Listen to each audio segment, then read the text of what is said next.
Everyone, তো আজকে আমি যাচ্ছি ফুলবাড়িতে। আজকে আমার ওখানে একটা মেহেন্দির কাজ আছে। তো আমি এর আগে কখনো ফুলবাড়ি যাইনি, আজকে প্রথমবার যাচ্ছি। খুব এক্সাইটেড আমি। তো আজকে আমার সারাদিনটা কেমন কাটলো বাবা তোমাদের সাথে সবার সাথে শেয়ার করবো। চলো যাওয়া যাক। তো দিনটা ছিল রবিবার আর ডেটটা ছিল 6 জুলাই।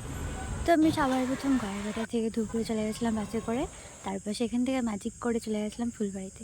কিন্তু তার জন্য আমাকে ম্যাজিকে প্রায় 1.25 ঘন্টার মতো ওয়েট করতে হয়েছিল। তারপর যেতে যেতে অনেকদিন পর আমার কলেজের দর্শন পেলাম। তারপর অনেক ঝড় ঝাপটা কমপ্লিট করে ফাইনালি পৌঁছে গেছিলাম ব্রাইডের লোকেশনে ফুলবাড়িতে। তারপরে কিছুক্ষণ পর সেখানে এসেছিলো আমার এক বান্ধবী মধুমিতা, আমার সাথে দেখা করতে। অনেকদিন পর দেখা হলো।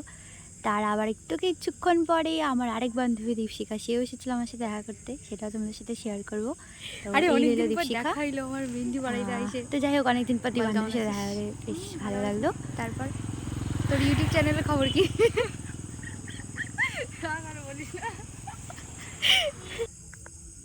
তো তারপর ছিল এই যে আমার ব্রাইডের হাতে মেহেন্দির ডিজাইন। ব্রাইডের নাম ছিল জয়া, খুবই মিষ্টি একজন ব্রাইড। তো এই ছিল ফুল ডিজাইন, দেখে নাও। যারা যারা বুক করতে চাও অবশ্যই বুক করতে পারো। আর খুব শীঘ্রই কালার রিভিউটাও দিয়ে দেবো। তো অবশেষে আমি আমার কাজ শেষ করে বাড়ির দিকে রওনা দিলাম। টাটা।